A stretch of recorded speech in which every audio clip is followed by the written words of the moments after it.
On August 2, 216 BC, the historic Battle of Cannae took place, marking a pivotal moment in the Second Punic War. Carthaginian general Hannibal Barca faced a larger Roman force, showcasing his military prowess.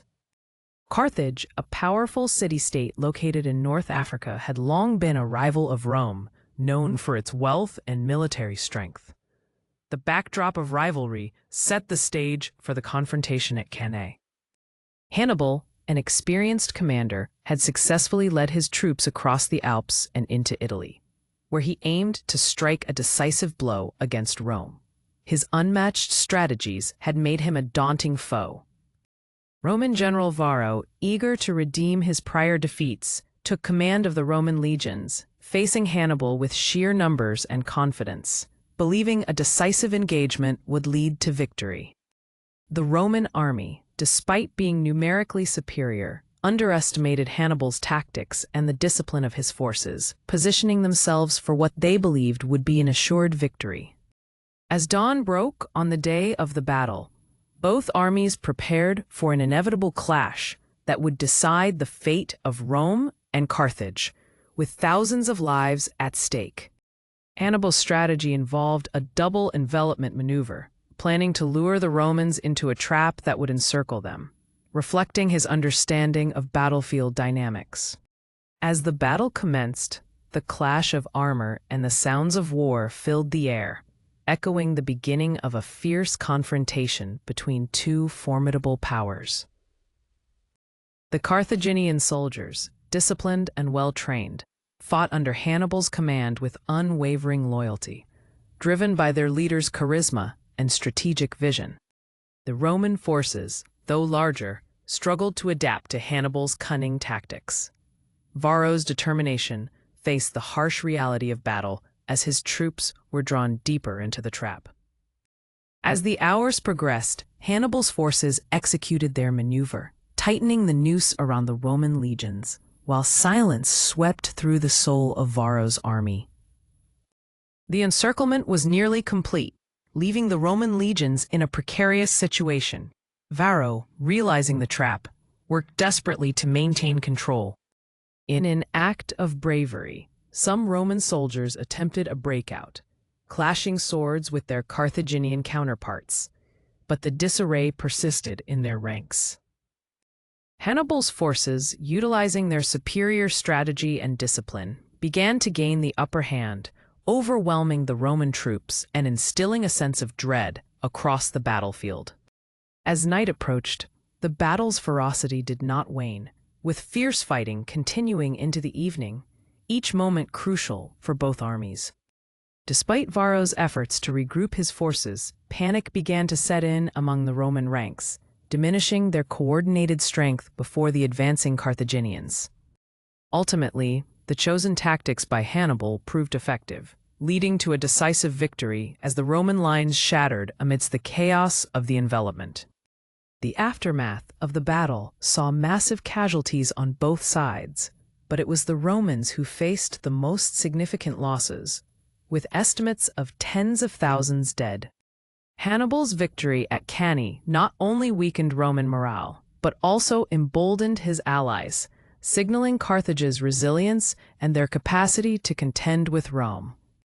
The significance of this battle would echo through history, becoming a classic example of military tactics and strategy, studied for generations to come. Cannae set a precedent in military history, demonstrating that larger numbers do not guarantee victory when faced with superior tactics and leadership. The defeat would lead to significant changes in Roman military structure and strategy, prompting a reevaluation of their approach to warfare. This battle marked one of the lowest points for the Roman Republic in the Second Punic War, catalyzing cycles of revenge and conflict. While Carthage celebrated its victory, Rome took this loss as a rallying point to rebuild and innovate their military strategies under new leaders. The legacy of Cannae continued to shape military thought for centuries, influencing strategies in various conflicts around the world well beyond antiquity. As the sun rose on the battlefield of Cannae, both armies prepared for the clash. The tension was palpable, with soldiers on either side sharpening their weapons and chanting war cries, ready to fight for their cause. Hannibal surveyed the battlefield from a raised knoll, his dark eyes scanning the Roman formations, assessing their every move, while his mind calculated the best approach to exploit their weaknesses. Varro addressed his troops, rallying them with a passionate speech, a mix of bravado and urgency, urging them to not only fight for their country but for their honor. As the Roman legions advanced, Hannibal ordered his infantry to feign retreat, drawing the Romans deeper into the trap he had set. Hannibal's troops executed their planned maneuvers flawlessly, encircling the Romans as they took the bait, leading to an inevitable clash. Amidst the melee, Roman soldiers fought valiantly, but the ferocity of Hannibal's disciplined forces overwhelmed them.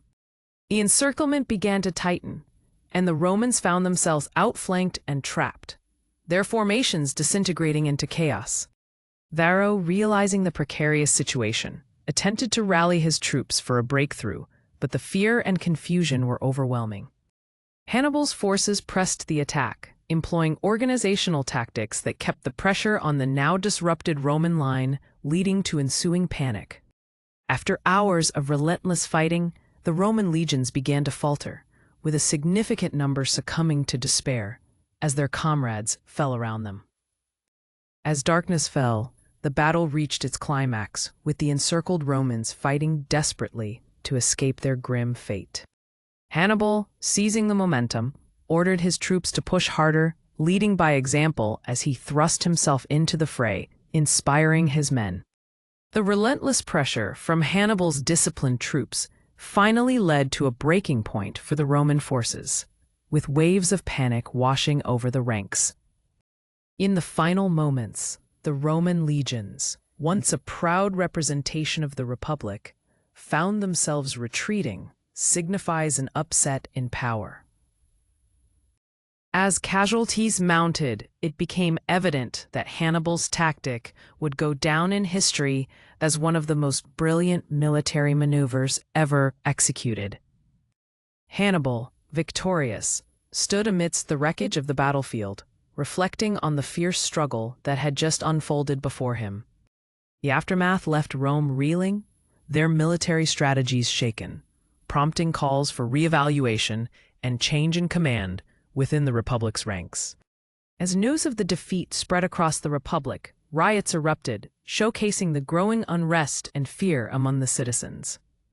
Hannibal's victory at Cannae became a morale booster for Carthage, uniting its people behind their fearless general and invigorating their ambitions.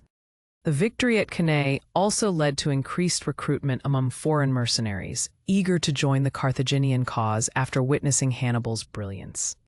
As Hannibal strategized his next moves, he remained aware that the real challenge lay ahead, maintaining momentum and morale despite inevitable sacrifices. Meanwhile, in Rome, leadership began dividing on how to respond to Hannibal's unpredictable strategy, revealing rifts in military leadership and command. Finally, as Rome began restructuring its military approach, the lessons of Cannae lingered in the minds of both commanders and soldiers alike, a cautionary tale of overconfidence. In the years to come, Cannae would be referenced by military strategists throughout history, shaping the future of warfare with its lessons. As dawn broke, the Carthaginian army, forming a strong line, stood ready for battle. Hannibal, mounted on his warhorse, surveyed the Roman lines with determination as the sun cast long shadows over the field, hinting at the day's impending chaos. Varro rallied his troops, projecting confidence to alleviate their anxieties.